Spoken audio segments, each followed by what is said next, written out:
Secretary Blinken, Tony, welcome to Jerusalem, your first visit as Secretary of State. I have, since we had a long discussion, and we're running late, so I want to be very brief and speak about 3 points. The first point is a vote of thanks to President Biden and you for firmly supporting Israel's right of self-defense.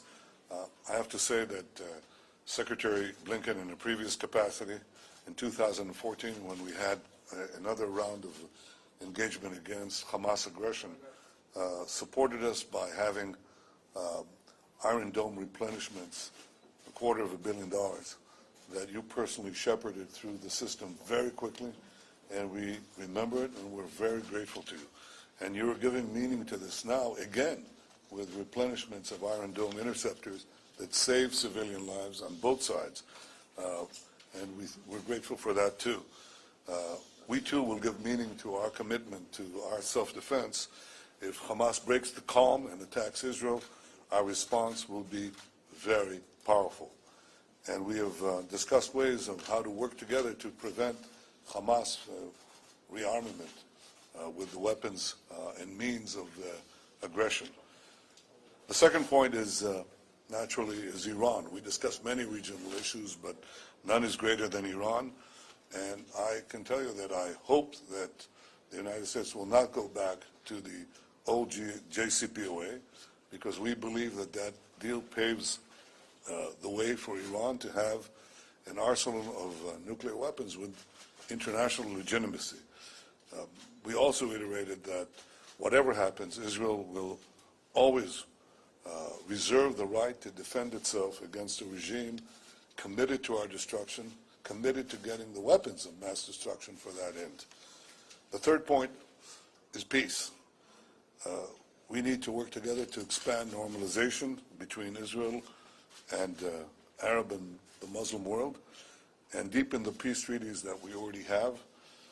We discussed also how to improve the lives and the conditions of the Palestinians, the humanitarian conditions in Gaza, including the question of the return of our MIAs and 2 civilians who are there, as well as building economic growth for Judea, Samaria, the West Bank, with international cooperation and participation. As for peace itself with the Palestinians, a formal peace, I think President Biden was absolutely correct when he said you're not going to get peace until Israel is recognized as an independent Jewish state, and that is the key. I couldn't agree more with President Biden, and I couldn't be happier than welcoming you here and your delegation in Jerusalem. We have a lot to work for. We have common goals of peace, security, and prosperity, and I look forward to working with you on those in this visit and more. So welcome. Welcome. Thank you. Prime Minister, thank you very, very much. Thank you for hosting us today. Thank you for the very good and lengthy conversation. I'm looking forward also to spending some more time with some of our colleagues, with Foreign Minister Ashkenazi, Defense Minister Gantz, as well later with President Abbas and other Palestinian leaders. President Biden asked me to come here today really for four reasons. First, to demonstrate the commitment of the United States to Israel's security, to start to work toward greater stability and reduce tensions in the West Bank and Jerusalem, to support urgent humanitarian and reconstruction assistance for Gaza, to benefit the Palestinian people, and to continue to rebuild our relationship with the Palestinian people and the Palestinian Authority. Intense, behind-the-scenes diplomacy led by President Biden, working very closely with the Prime Minister, helped produce last week's ceasefire. Now we believe we must build on it. That starts with the recognition that losses on both sides were profound. Casualties are often reduced to numbers, but behind every number is an individual human being, a daughter, a son, a father, a mother, a grandparent, a best friend, and as the Talmud teaches, to lose a life is to lose the whole world, whether that life is Palestinian or Israeli. I underscored to the Prime Minister something that President Biden made crystal clear throughout the violence. The United States fully supports Israel's right to defend itself against attacks, such as the thousands of rockets fired by Hamas indiscriminately against Israeli civilians. For the President, I think, as many of you know, this commitment is personal. It runs deep. He's been one of Israel's most steadfast supporters for the last 50 years, having worked closely with every Prime Minister, starting with Golda Meir and now with Prime Minister Netanyahu. As the Prime Minister mentioned, we had a detailed discussion about Israel's security needs, including replenishing Iron Dome. We'll continue to strengthen all aspects of our long-standing partnership. And that includes consulting closely with Israel, as we did today, on the ongoing negotiations in Vienna around a potential return to the Iran nuclear agreement, at the same time as we continue to work together to counter Iran's destabilizing actions in the region. We know that to prevent a return to violence, we have to use the space created to address a larger set of underlying issues and challenges. And that begins with tackling the grave humanitarian situation in Gaza and starting to rebuild. The United States will work to rally international support around that effort while also making our own significant contributions, including some that I'll announce later today.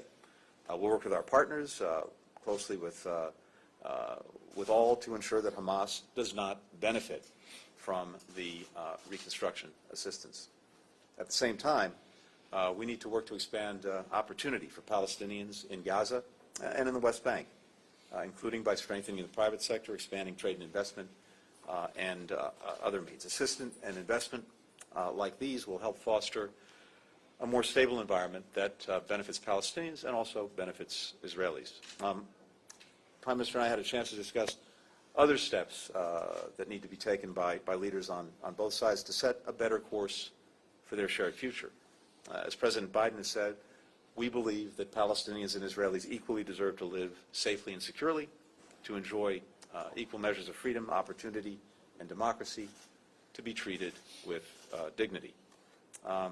We also discussed some of the intercommunal violence that erupted in Israel during the conflict, and healing these wounds will take leadership at every level of society, from elected officials to community leaders to neighbors. And we very much welcome the statements the Prime Minister made and members of his government made condemning the attacks regardless of whom they targeted. In our own country, in the United States, we've witnessed a shocking eruption of anti-Semitic attacks. As President Biden said just yesterday, they are despicable and they must stop. There's a lot of hard work ahead to restore hope, respect, and some trust across communities. But we've seen the alternative, and I think that should cause all of us to redouble our efforts to preserve the peace and improve the lives of Israelis and Palestinians alike. But Prime Minister, again, thank you so much for all the time. Thank you for the very, very good conversation. And we look forward to doing a lot of work together. Thank you. And thank you and the President for your strong statements against anti-Semitism. Masquerading as anti-Zionism, but it's anti-Semitism. And you took a bold position, clear position, and we appreciate it. I think all decent people everywhere appreciate that stance. Thank you. Thank you. Gentlemen, did you discuss lifting the No blockade of questions. Gaza? I apologize. There are no questions at this time.